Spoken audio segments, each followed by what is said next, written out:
नमस्कार बच्चों। आज हम बात करते हैं जो हमारा प्रीवियस लेक्चर था उसी को कंटिन्यू कर रहे हैं, जो है न्यूट्रिशन इन बैक्टीरिया या जीवाणुओं में पोषण। जो पिछला हमारा लेक्चर था उसमें हमने, तो आपको याद होगा कि दो प्रकार का हमने जो न्यूट्रिशन है वो बैक्टीरिया में देखा था। एक प्रकार के जो बैक्टीरिया थे वो कैसे थे, ऑटोट्रॉफ थे, जिसको फर्दर हमने डिवाइड किया था chemo autotroph and photo autotroph. जो ऑटोट्रॉप थे वो अपना फूड या अपना भोजन स्वयं बना सकते थे, उनको हम बोलेंगे ऑटोट्रॉप। तो हम पिछला इसके बारे में चर्चा कर चुके हैं और कीमो ऑटोट्रॉप, फोटो ऑटोट्रॉप के बारे में हम बात कर चुके हैं। और फोटो ऑटोट्रॉप जो होता है उसको हमने ऑक्सीजेनिक और एनऑक्सीजेनिक में डिवाइड किया था। आज का जो हमारा टॉपिक है वो हेट्रोट्रॉप के पर है।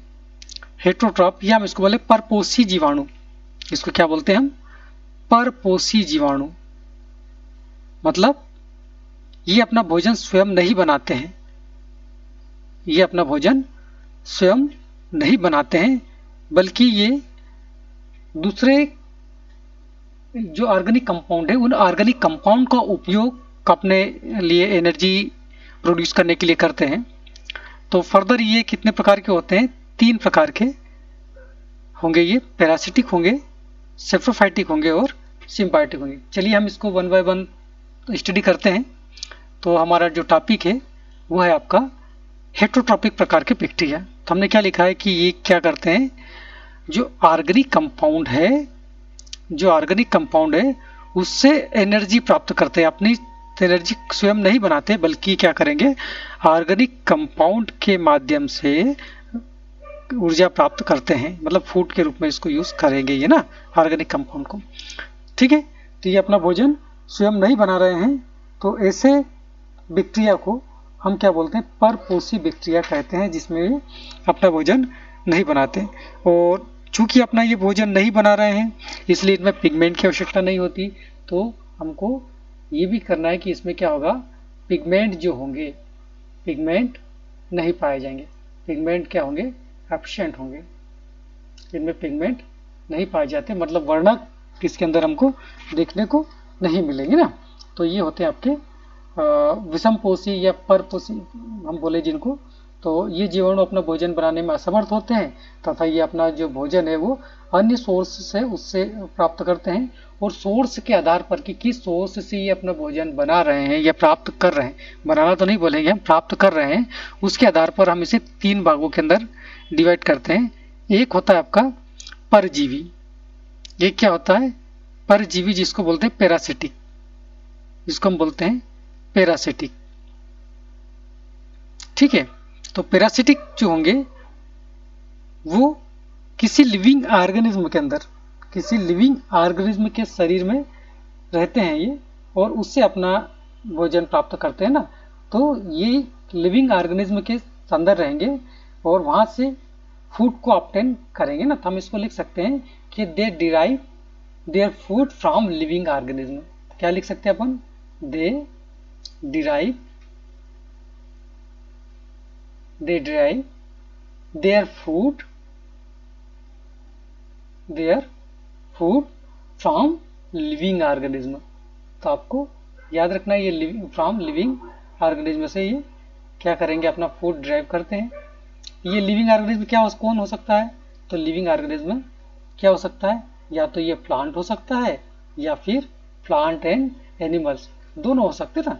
ये प्लांट से भी कुछ जो बैक्टीरिया होंगे वो प्लांट से अपना भोजन प्राप्त करेंगे और कुछ बैक्टीरिया जो होंगे वो किससे करेंगे, एनिमल से अपना भोजन प्राप्त करते हैं। ठीक है, तो इसके एग्जाम्पल भी हम साथ साथ में लिख लें कि कौन कौन से बैक्टीरिया होते हैं जो पैरासिटिक बैक्टीरिया हैं, वो अपना फूड किस किस प्रकार से किससे प्राप्त करते हैं। पर हम इसको थोड़ा सा उसके पहले जो पैरासिटिक बैक्टीरिया उनको हम कैटेगराइज कर सकते हैं। ऐसे बैक्टीरिया जो कि डिसीज कॉज करते हैं और ऐसे बैक्टीरिया जो कि डिसीज कॉज नहीं करते हैं। तो उस आधार पर हम इसको 2 भागों में बता सकते हैं। एक होता है आपका रोग कारक जीवाणु। क्या होते हैं, रोग कारक जीवाणु। तो रोग कारक जीवाणु कौन से होंगे, इनको क्या बोला था, पैथोजेनिक। क्या बोलते हैं इसको, पैथोजेनिक बोला जाता है। तो ये जीवाणु क्या करते हैं, जिस भी ऑर्गेनिज्म में ये पैरासाइट के रूप में रहते हैं, उनमें ये क्या करेंगे, डिसीज कॉज करते हैं, रोग उत्पन्न करते हैं, तो उनको बोला जाता है रोगजनक जीवाणु बोला जाता है, या पैथोजेनिक बैक्टीरिया इनको कहा जाता है ना। तो ये डिसीज कॉजिंग बैक्टीरिया होते हैं ना, ये क्या है, डिसीज कॉजिंग बैक्टीरिया है। ये डिसीज उत्पन्न करेंगे, रोग उत्पन्न करेंगे, ठीक है। तो इसका एग्जांपल हम बताएं, डिसीज कॉजिंग कौन कौन से बैक्टीरिया हो जाएंगे जो कि रोग उत्पन्न कर रहे हैं। तो हम बता सकते हैं डिसीज कॉजिंग के अंतर्गत एक प्लांट के अंदर हमको देखने को मिलेगा, एक डिसीज होती है प्लांट में, एक प्लांट में या पौधों के अंदर एक डिसीज होती है प्लांट में, जिसको बोला जाता है सिट्रस कैंकर। क्या है, सिट्रस कैंकर नाम की एक डिसीज होगी। तो ये एक बैक्टीरिया के द्वारा कॉज होती है, जिसको बोला जाता है जेंथोमोनास के द्वारा कॉज होती है।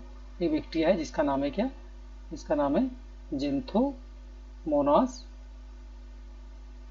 जेंथोमोनास, इसके द्वारा ये होती है ना, जेंथोमोनास। इसका पूरा नाम है एक्सोनोपोडिस, इसको अपन लिखे एक्सोनोपोडिस, इसका पूरा नाम आ जाएगा यहाँ पर ना, ठीक है।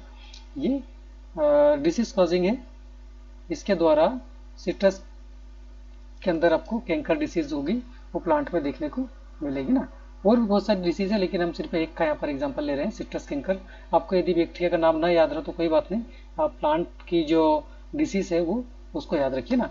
एनिमल्स के अंदर देखिए, और एनिमल्स में भी हम क्या करें, ह्यूमन के अंदर देखें ना, एनिमल्स में हम क्या करें, जस्ट में हम किसके अंदर देखें, ह्यूमन के अंदर देखें, मनुष्य के अंदर देखें, मनुष्य में कौन कौन सी डिसीज होती है। तो उसमें आपको जैसे टाइफाइड है, ठीक है, टाइफाइड है, वो भी किसके द्वारा होती है, हम डिसीज का नाम लिखें यहाँ पर, टाइफाइड। टाइफाइड जो होती है, ये जो होती है, इसका डिसीज कॉजिंग होला साल्मोनेला टाइफी, किसके द्वारा होता है, साल्मोनेला, साल्मोनेला टाइफी जो बैक्टीरिया है उसके द्वारा ये डिसीज होती है ना। तो ये आपने यदि टाइफाइड टेस्ट करवाया होगा तो उसके अंदर आपने इस बैक्टीरिया का नाम देखा होगा ना। जब ज़्यादा लंबे समय तक हम बीमार होते हैं, फीवर वगैरह आता है, तो उस केस में डॉक्टर हमको क्या बताते हैं, ब्लड टेस्ट का बोलेंगे, और उसमें टाइफाइड टेस्ट का बताया जाता है। तो वहाँ पर यदि पॉजिटिव निकलता है तो वहाँ पर आपको ये साल्मोनेला टाइफी बैक्टीरिया का जो स्टैंड होगा वो प्लस में आपको दिखाई देगा, पॉजिटिव के अंदर दिखाई देता है ना। तो साल्मोनेला टाइफी जो कि टाइफाइड कॉज करता है ना। एक जो आता है आपका हेजा, या इसको हम बोलते हैं कोलेरा जिसको बोला जाता है ह्यूमन। तो ये कुछ नाम आप इसको याद कर लीजिएगा, बीमारी भी याद कर लीजिए यहाँ पर, और उस बीमारी का जो एजेंट है या जिसके द्वारा ये बीमारी हो रही है उसको भी याद कर लीजिए ना। ये बैक्टीरिया का मैं नाम लिख रहा हूँ, जो कोलेरा होता है वो किसके द्वारा होता है, विब्रियो कोलेरी के द्वारा होता है, विब्रियो कोलेरी के द्वारा ये डिसीज होगी। आपको ये भी ध्यान होगा कि जो विब्रियो वाला बैक्टीरिया है ये किस कैटेगरी के अंदर आता है, हमने बोला था ना कि कॉमा शब्द के अंतर्गत ही आता है। तो इससे भी कोरिलेट करोगे तो आपको ये चीज़ें कुछ याद होती जाएगी ना। उसके बाद एक बीमारी और आप इसमें नोट कर सकते हो, और वो आता है आपका ट्यूबरक्लोसिस। एक आती है बीमारी आपकी ट्यूबरक्लोसिस, तो इसके बैक्टीरिया का नाम भी आप याद रखिए, ट्यूबरक्लोसिस। ये जो बीमारी है ये आपको आता है माइकोबैक्टीरियम ट्यूबरक्लोसिस के द्वारा होता है ना। तो माइकोबैक्टीरियम के द्वारा होता है, ये किसके द्वारा, जस्ट मिनट हम उसको सही करें, ये होता है आपका माइकोबैक्टीरियम ट्यूबरक्लोसिस ना।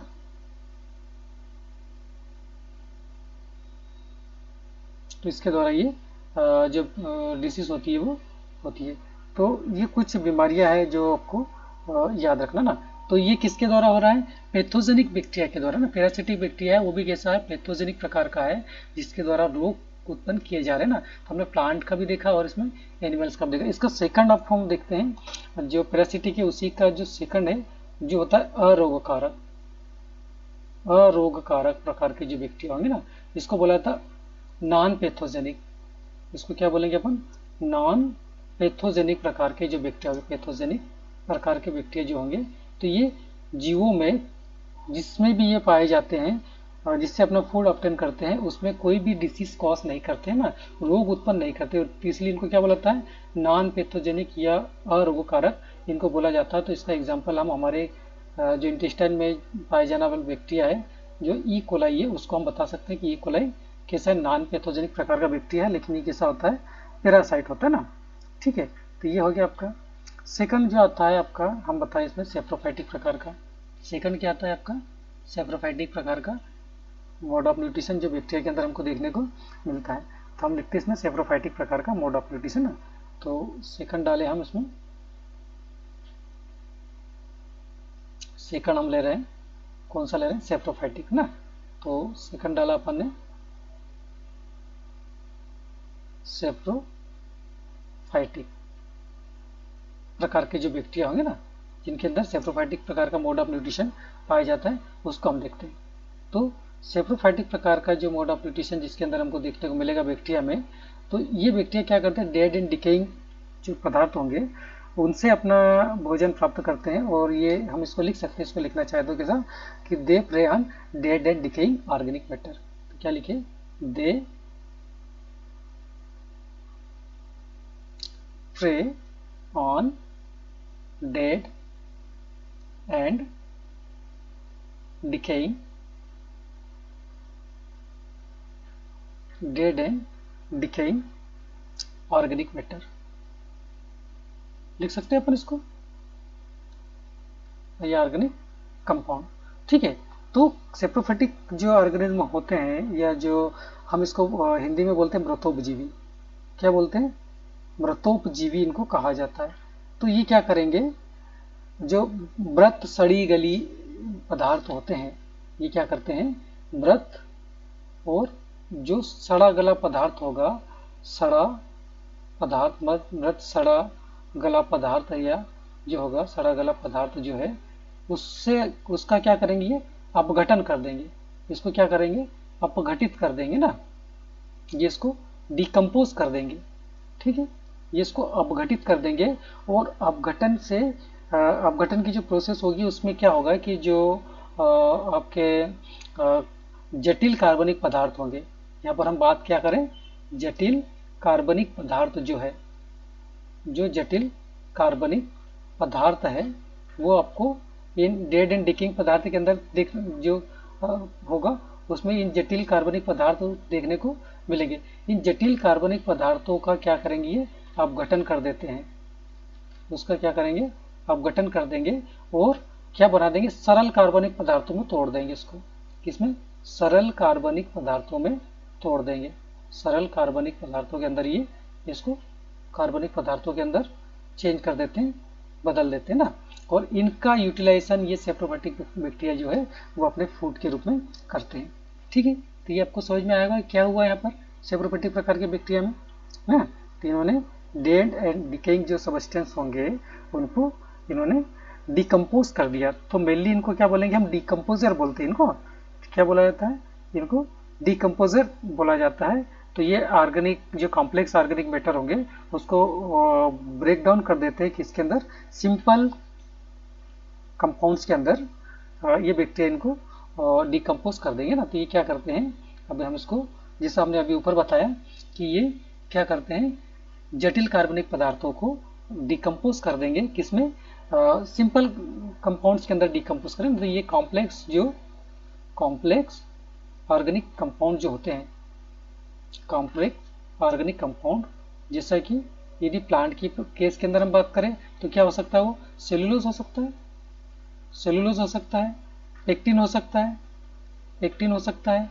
ठीक है, एनिमल्स की यदि हम बात करें तो इसमें प्रोटीन भी आ जाएगा, क्या आ जाएगा, प्रोटीन आ जाएगा, प्रोटीन आ जाएगा, साथ में आपका फैट आ जाएगा। तो ये सब चीज़ें जो है इनको क्या करेंगे, ये डिकम्पोज करेंगे ना। ये कैसे हैं, आपके कॉम्प्लेक्स है तो इनको क्या करेंगे, डिकम्पोज करेंगे, ये क्या करेंगे, डिकम्पोज करेंगे ना, अपघटित करेंगे, किसमें कर देंगे, सिंपल के अंदर, किसमें, सिंपल कंपाउंड के अंदर डिकम्पोज करेंगे, सिंपल कंपाउंड के अंदर डिकम्पोज करेंगे। और इस सिंपल कंपाउंड को ये क्या करेंगे, एसिमिलेट कर लेंगे ना, इसको क्या कर लेंगे, एसिमिलेट कर लेंगे, ये एसिमिलेट कर लेंगे ना, इन कंपाउंड को ये एसिमुलेट कर लेंगे या अपने ये यूटिलाइज कर लेंगे। तो ये सब बैक्टीरिया कहलाते हैं व्रतोपजीवी या आपके कैसे हो गए ये सेप्रोफिटिक प्रकार के बैक्टीरिया ये कहलाते हैं। ठीक है, तो ये हो गया आपका सेकंड ग्रुप सेप्रोफिटिक प्रकार का बैक्टीरिया। थर्ड जो आता है वो आता है सिम्बायोटिक प्रकार के बैक्टीरिया। थर्ड जो ग्रुप आता है वो कौन सा आता है, सिम्बायोटिक प्रकार का बैक्टीरिया। तो अपन देखें सिम्बायोटिक का हेडिंग डालते हैं यहाँ पर, सिम्बायोटिक प्रकार के बैक्टीरिया। इसको बोला जाता है सहजीवी, इसको क्या बोलते हैं हम, सहजीवी प्रकार के बैक्टीरिया कहा जाता है। ठीक है, तो सहजीवी बैक्टीरिया जो होंगे वो क्या करेंगे, लिविंग ऑर्गेनिज्म के अंदर, सहजीवी बैक्टीरिया क्या करेंगे, लिविंग ऑर्गेनिज्म के अंदर ये रहते हैं और सिम्बायोटिकली रहते हैं ना, इसके क्लोज कांटेक्ट में रहेंगे अदर ऑर्गेनिज्म के। तो हम बोलेंगे इसके अंदर यदि लिखना चाहे तो हम इसको कैसा लिख सकते हैं, इसको हम ऐसा लिख सकते हैं कि they live in symbiotic in close contact with other organism. तो हम क्या लिख सकते हैं, they live in symbiotic, they live in symbiotic in close contact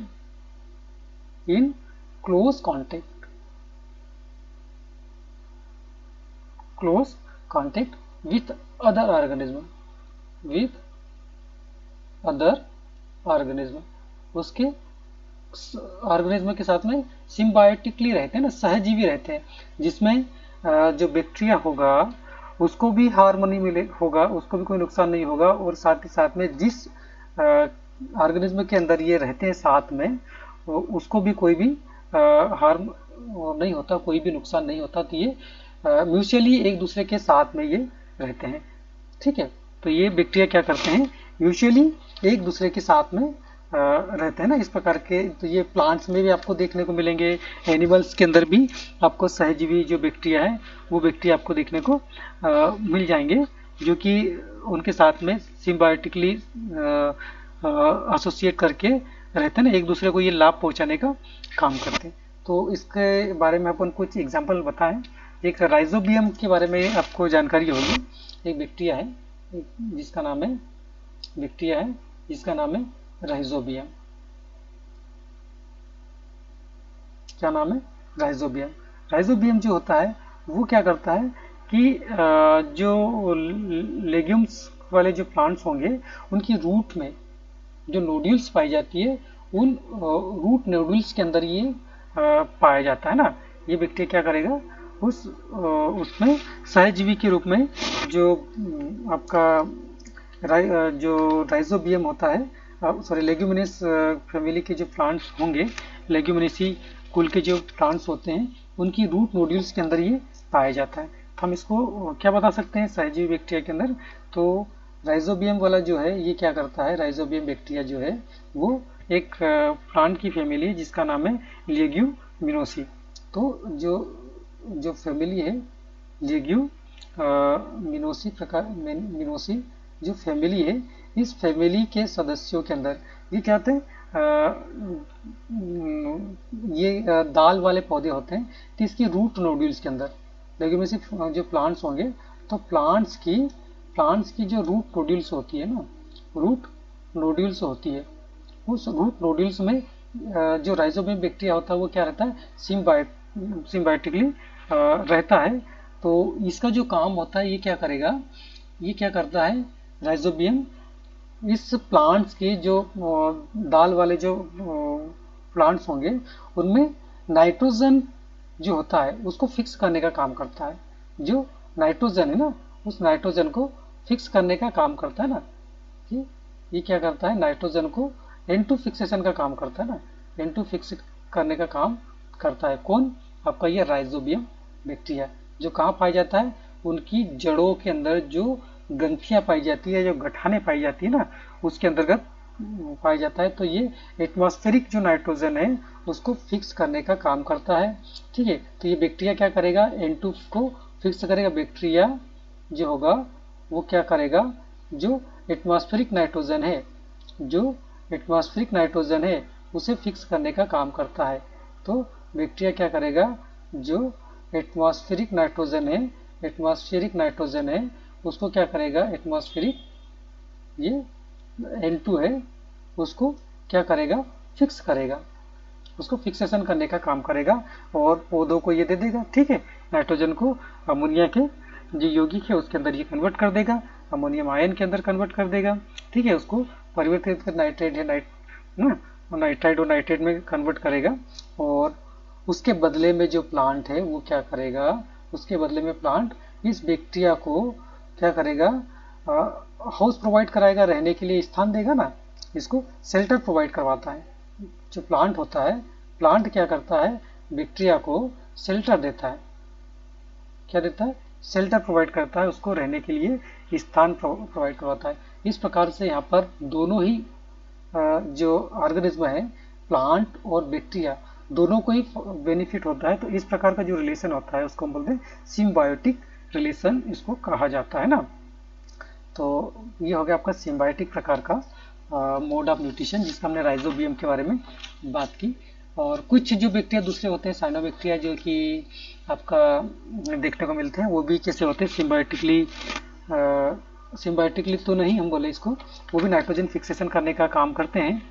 और वो हमने बताया था नॉस्टाक है, नाबिना है ना, ये जो होते हैं वो आपके नाइट्रोजन फिक्स करने का काम वो करते हैं। ये चीज़ अपन ने पहले चर्चा करी है ना। तो ये हो गया आपका बैक्टीरिया के अंदर किस प्रकार का न्यूट्रिशन होता है। तो अभी तक हमने जो पूरा लेक्चर पढ़ा है, प्रीवियस वीडियो और वीडियो लेक्चर और इस लेक्चर में, पहले वाले लेक्चर में हमने क्या बताया था आपको, जो बैक्टीरिया था उसके अंदर हमने न्यूट्रिशन जो बताया था वो आपको बताया था ऑटोट्रॉपिक प्रकार का न्यूट्रिशन बताया था।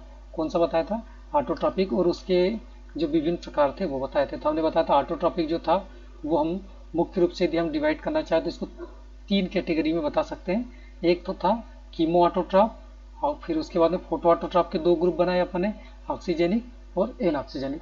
तीसरा हमने जो बात करी हेटरोट्रॉपिक, तो हेटरोट्रॉपिक में आपको क्या देखने को मिला, पैरासिटिक देखने को मिला, सेप्रोफाइटिक देखने को मिला, और तीसरा आपको सिम्बायोटिक। तो 3 ग्रुप दोनों की जगह अपने को देखने को मिलेगी।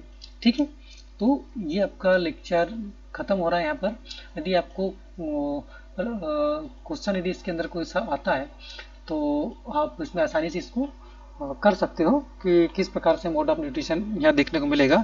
तो यहाँ पर एक बात क्लियर होती है कि इतना ज़्यादा वेरिएशन हमको मोड ऑफ न्यूट्रिशन में या बैक्टीरिया के जो न्यूट्रिशन के अंदर हमको देखने को मिला है।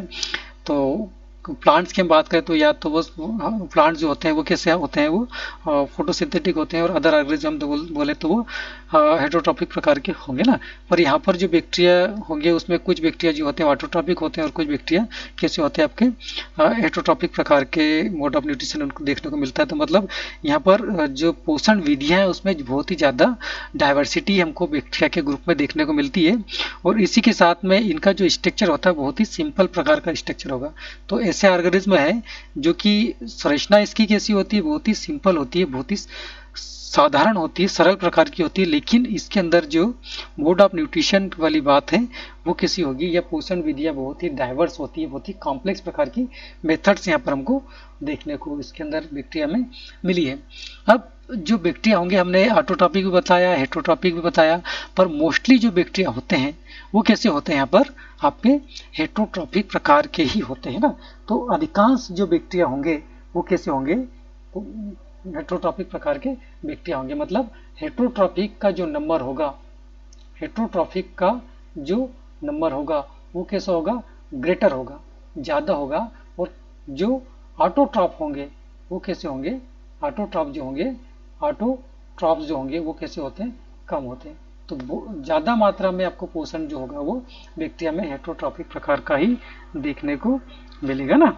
ठीक है, तो इस प्रकार से आपका मोनेरा किंगडम जो है उसमें हमने न्यूट्रिशन कंप्लीट कर लिया है। इसके बाद हमारा जो नेक्स्ट टॉपिक आएगा वो आपका रिप्रोडक्शन का आएगा, कि रिप्रोडक्शन मोनेरा के सदस्यों के अंदर किस प्रकार से होता है, उसको हम नेक्स्ट जो लेक्चर होगा उसके अंदर हम एक्सप्लेन करेंगे। और यदि आपको ये वीडियो अच्छा लगा हो, हमारे जो लेक्चर है वो आपके लिए बेनिफिशियल हो, तो आप हमारे इस चैनल को सब्सक्राइब कीजिए और आगे अपने दोस्तों को भी शेयर कीजिए, अपने बाकी दूसरे लोगों को भी शेयर कीजिए, ताकि ये जो वीडियो है उन तक भी ये पहुंच पाए और वो भी इसका फ़ायदा ले पाए। Thank you.